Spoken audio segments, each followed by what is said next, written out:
जी नमस्कार, मैं हूँ प्रज्ञा रश्मि और स्वागत है आप सभी का हमारे YouTube चैनल हिंदी ज्ञान वाहिनी पर। मुंशी प्रेमचंद की सर्वश्रेष्ठ कहानियों की श्रृंखला में आज हम लेकर के आए हैं उनकी अगली कहानी आधार। तो आइए सुनते हैं कहानी आधार। सारे गांव में मथुरा का सा गठीला जवान न था।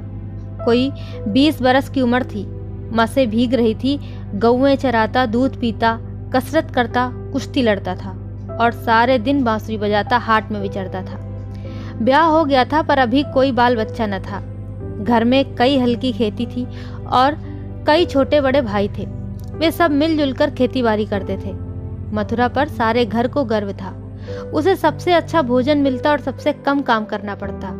जब उसे जांघिए, लंगोटे, नाल या मुकद्दर के लिए पैसे रुपए की जरूरत पड़ती तो तुरंत दे दिए जाते थे। सारे घर की यही अभिलाषा थी कि मथुरा पहलवान हो जाए और अखाड़े में अपने सवाए को पछाड़े। इस लाड़ प्यार से मथुरा जरा टर्रा हो गया था। गायें किसी के खेत में पड़ी हैं और आप अखाड़े में दंड लगा रहा है। कोई उलाहना देता तो उसकी त्योरियां बदल जाती। गरज कर कहता, जो मन में आए कर लो, मथुरा तो अखाड़ा छोड़कर हाँकने न जाएंगे। पर उसका डील डॉल देखकर किसी को उससे उलझने की हिम्मत न पड़ती थी। लोग गम खा जाते थे। गर्मियों के दिन थे, ताल तलैया सूखी पड़ी थी, जोरों की लू चलने लगी थी। गांव में कहीं से एक सांड आ निकला और गौओं के साथ हो लिया। सारे दिन तो गौओं के साथ रहता, रात को बस्ती में घुस आता और खूंटों से बंधो बैलों को सींगों से मारता। कभी किसी गीली दीवार को सींगों से खोद डालता, कभी घर का कूड़ा सींगों से उड़ाता। कई किसानों ने साग भाजी लगा रखी थी, सारे दिन सींचते सींचते मरते। यह सांड रात को उन हरे भरे खेतों में पहुंच जाता और खेत का खेत तबाह कर देता। लोग उसे डंडों से मारते, गांव के बाहर भगा आते, लेकिन जरा देर में फिर गायों में पहुंच जाता। किसी की अक्ल काम ही न करती थी कि इस संकट को कैसे टाला जाए। मथुरा का घर गांव के बीच में था, इसलिए उसके बैलों को सांड से कोई हानि न पहुंचती थी। गांव में उपद्रव मचा हुआ था और मथुरा को जरा भी चिंता न थी। आखिर जब धैर्य का अंतिम बंधन टूट गया तो एक दिन लोगों ने जाकर मथुरा को घेरा और बोले, भाई कहो तो गांव में रहें, कहो तो निकल जाएं। अरे जब खेती ही ना बचेगी तो रहकर क्या करेंगे? तुम्हारी गायों के पीछे हमारा सत्यानाश हुआ जाता है और तुम अपने रंग में मस्त हो। अगर भगवान ने तुम्हें बल दिया है तो इससे दूसरे की रक्षा करनी चाहिए, यह नहीं कि सबको पीस कर पी जाओ। सांड तुम्हारी गायों के कारण आता है और उसे भगाना तुम्हारा काम है, लेकिन तुम तो कानों में तेल डाले बैठे हो, मानो तुमसे कुछ मतलब ही नहीं। मथुरा को उनकी दशा पर दया आई। बलवान मनुष्य प्रायः दयालु होता है। बोला, अच्छा जाओ, हम आज सांड को भगा देंगे। एक आदमी ने कहा, दूर तक भगाना, नहीं तो फिर लौट आएगा। मथुरा ने लाठी कंधों पर रखते हुए उत्तर दिया, अब लौट करना आएगा। चिलचिलाती दोपहरी थी और मथुरा सांड को भगाए लिए जाता था।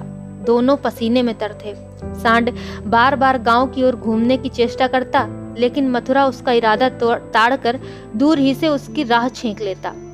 सांड क्रोध से उन्मुक्त होकर कभी कभी पीछे मुड़कर मथुरा पर तोड़ करना चाहता, लेकिन उस समय मथुरा सामना बचाकर बगल से ताबड़तोड़ इतनी लाठियां जमाता कि सांड को फिर भागना पड़ता।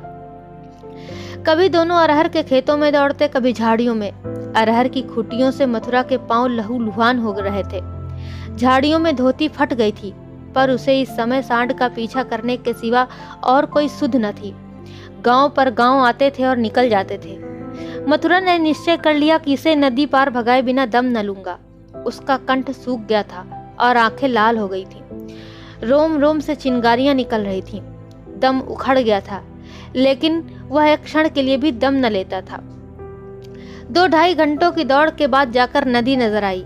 यहीं हार जीत का फैसला होने वाला था। यहीं दोनों खिलाड़ियों को अपने दांव पेच के जौहर दिखाने थे। सांड सोचता था, अगर नदी में उतरा तो यह मार ही डालेगा। एक बार जान लड़ाकर लौटने की कोशिश करनी चाहिए। और मथुरा सोचता था, अगर यह लौट पड़ा तो इतनी मेहनत व्यर्थ हो जाएगी और गांव के लोग मेरी हंसी उड़ाएंगे। दोनों अपने अपने घात में थे। सांड ने बहुत चाहा कि तेज दौड़कर आगे निकल जाऊं और वहां से पीछे को फिरूं, पर मथुरा ने उसे मुड़ने का मौका ही न दिया। उसकी जान इस वक्त सुई की नोक पर थी। एक हाथ भी चूका और प्राण गए। जरा पैर फिसला और फिर उठना नसीब न होगा। आखिर मनुष्य ने पशु पर विजय पाई और सांड को नदी में घुसने के सिवा और कोई उपाय न सूझा। मथुरा भी उसके पीछे नदी में बैठ गया और इतने डंडे लगाए कि उसकी लाठी टूट गई। अब मथुरा को जोरों की प्यास लगी। उसने नदी में मुंह लगा दिया और इस तरह हाँक हाँक कर पीने लगा मानो सारी नदी पी जाएगा। उसे अपने जीवन में कभी पानी इतना अच्छा न लगा था और न कभी उसने इतना पानी पिया था। मालूम नहीं 5 सेर पी गया था या 10 सेर, लेकिन पानी गर्म था, प्यास न बुझी। जरा देर में फिर नदी में मुंह लगा दिया और इतना पानी पिया कि पेट में सांस लेने की जगह भी न रही। तब गीली धोती कंधों पर डालकर घर की ओर चला, लेकिन 10 ही 5 पग चला होगा कि पेट में मीठा मीठा दर्द होने लगा। उसने सोचा दौड़कर पानी पीने से ऐसा अक्सर दर्द हो जाया करता है, जरा देर में दूर हो जाएगा। लेकिन दर्द बढ़ने लगा और मथुरा का आगे जाना कठिन हो गया। वह एक पेड़ के नीचे बैठ गया और दर्द से बेचैन होकर जमीन पर लौटने लगा। कभी पेट को दबाता, कभी खड़ा हो जाता, कभी बैठ जाता, पर दर्द बढ़ता ही जाता था। अंत में उसने जोर जोर से कराहना और रोना शुरू किया, पर वहां कौन बैठा था जो उसकी खबर लेता। दूर तक कोई गांव नहीं, ना आदमी ना आदमजात। बेचारा दोपहरी के सन्नाटे में तड़प तड़प कर मर गया। हम कड़े से कड़ा घाव सह सकते हैं, लेकिन जरा सा भी व्यतिक्रम नहीं सह सकते। वही देव का सा जवान जो कोसों तक सांड को भगाता चला आया था, तत्वों के विरोध का एक वार भी न सह सका। कौन जानता था कि यह दौड़ उसके लिए मौत की दौड़ होगी। कौन जानता था कि मौत ही सांड का रूप धार कर उसे यूं नचा रही है। कौन जानता था कि जल जिसके बिना उसके प्राण होठों पर आ रहे थे उसके लिए विष का काम करेगा। संध्या समय उसके घर वाले उसे ढूंढते हुए आए। देखा तो वह अनंत विश्राम में मग्न था। 1 महीना गुजर गया। गांव वाले अपने काम धंधों में लगे। घर वालों ने रो धोकर सब्र किया, पर अभागिनी विधवा के आंसू कैसे पुछते। वह हरदम रोती रहती, आंखें चाहे बंद भी हो जाती, पर हृदय नित्य रोता रहता था। इस घर में अब कैसे निर्वाह होगा, किस आधार पर जीऊंगी। अपने लिए जीना या तो महात्माओं को आता है या लंपटों को। अनूपा को यह कला क्या मालूम। उसके लिए तो जीवन का एक आधार चाहिए था, जिसे वह अपना सर्वस्व समझे, जिसके लिए वह जिए, जिस पर वह घमंड करे। घर वालों को यह गवारा न था कि वह कोई दूसरा घर करे। इसमें बदनामी थी। इसके सिवा ऐसी सुशील, घर के कामों में ऐसी कुशल, लेन देन के मामले में इतनी चतुर और रंग रूप की ऐसी सराहनीय स्त्री का किसी दूसरे के घर पड़ जाना ही उन्हें असहाय था। उधर अनूपा के मायके वाले एक जगह बातचीत पक्की कर रहे थे। जब सब बातें तय हो गई तो एक दिन अनूपा का भाई उसे विदा कराने आ पहुंचा। अब तो घर में खलबली मच गई। इधर कहा गया हम विदा न करेंगे। भाई ने कहा हम विदा कराए बिना मानेंगे नहीं। गांव के आदमी जमा हो गए, पंचायत होने लगी। यह निश्चय हुआ कि अनूपा पर छोड़ दिया जाए। उसका जी चाहे चली जाए, जी चाहे रहे। यहाँ वालों को विश्वास था कि अनूपा इतनी जल्दी दूसरा घर करने पर राजी न होगी। तो 4 बार वह ऐसा कह भी चुकी थी, लेकिन इस वक्त जो पूछा गया तो वह जाने को तैयार थी। आखिर उसकी विदाई का सामान तैयार होने लगा। डोली आ गई।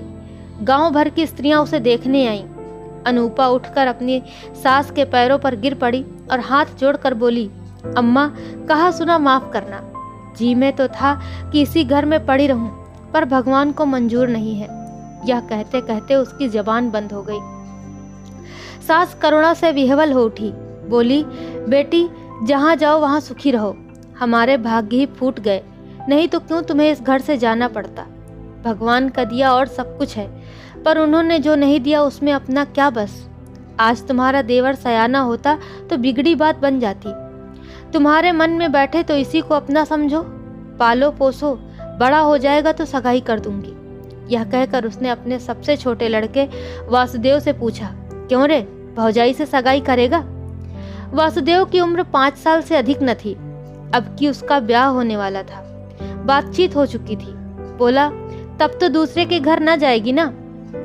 माँ ने कहा, नहीं, जब तेरे साथ ब्याह हो जाएगा तो क्यों जाएगी? वासुदेव ने कहा, तब मैं करूंगा। माँ ने कहा, अच्छा, उससे पूछ, तुझसे ब्याह करेगी? वासुदेव अनूपा की गोद में जा बैठा और शर्माता हुआ बोला, हमसे ब्याह करोगी? यह कहकर वह हंसने लगा, लेकिन अनूपा की आंखें डबडबा गईं। वासुदेव को छाती से लगाती हुई बोली, अम्मा, दिल से कहती हो? सास ने कहा, भगवान जानते हैं। अनूपा ने कहा, तो फिर आज से यह मेरे हो गए। सास ने कहा, हाँ, सारा गांव देख रहा है। अनूपा ने कहा, तो भैया से कहला भेजो घर जाए, मैं उनके साथ न जाऊंगी। अनूपा को जीवन के लिए किसी आधार की जरूरत थी। वह आधार मिल गया। सेवा मनुष्य की स्वाभाविक वृत्ति है। सेवा ही उसके जीवन का आधार है। अनूपा ने वासुदेव को पालना पोषना शुरू किया। उबटन और तेल लगाती, दूध रोटी मल मल कर खिलाती। आप तालाब नहाने जाती तो उसे भी नहलाती, खेत में जाती तो उसे भी साथ ले जाती। थोड़े ही दिनों में उससे इतना हिल मिल गया कि एक क्षण के लिए भी उसे न छोड़ता। माँ को भूल गया। कुछ खाने को जी चाहता तो अनूपा से मांगता। खेल में मार खाता तो रोता हुआ अनूपा के पास आता। अनूपा ही उसे सुलाती, अनूपा ही जगाती। बीमार हो तो अनूपा ही गोद में लेकर बदलू वैद्य के घर जाती, वही दवाएं पिलाती। गांव के स्त्री पुरुष उसकी यह प्रेम तपस्या देखते और दांतों तले उंगली दबाते। पहले बिरले ही किसी को उस पर विश्वास था। लोग समझते थे साल 2 साल में इसका जी उब जाएगा और किसी तरफ का रास्ता लेगी। इस दुधमुहे बालक के नाम पर कब तक बैठी रहेगी। लेकिन यह सारी आशंकाएं निर्मूल निकली। अनूपा को किसी ने अपने व्रत से विचलित होते न देखा। जिस हृदय में सेवा का स्रोत बह रहा हो, स्वाधीन सेवा का, उसमें वासनाओं के लिए कहाँ स्थान। वासना का वार निर्मम, आशाहीन, आधारहीन प्राणियों पर ही होता है। चोर की अंधेरे में ही चलती है, उजाले में नहीं। वासुदेव को भी कसरत का शौक था। उसकी शक्ल सूरत मथुरा से मिलती जुलती थी। डील डॉल भी वैसा ही था। उसने फिर अखाड़ा जगाया और उसकी बांसुरी की ताने फिर खेतों में गूंजने लगी। इस भांति 13 बरस गुजर गए। वासुदेव और अनूपा में सगाई की तैयारी होने लगी। लेकिन अब अनूपा वह अनूपा न थी जिसने 14 वर्ष पहले वासुदेव को पतिभाव से देखा था। अब उस भाव का स्थान मातृभाव ने ले लिया था। इधर कुछ दिनों से वह एक गहरे सोच में डूबी हुई रहती थी। सगाई के दिन ज्यों-ज्यों निकट आते थे उसका दिल बैठा जाता था। अपने जीवन में इतने बड़े परिवर्तन की कल्पना ही से उसका कलेजा दहल उठता था।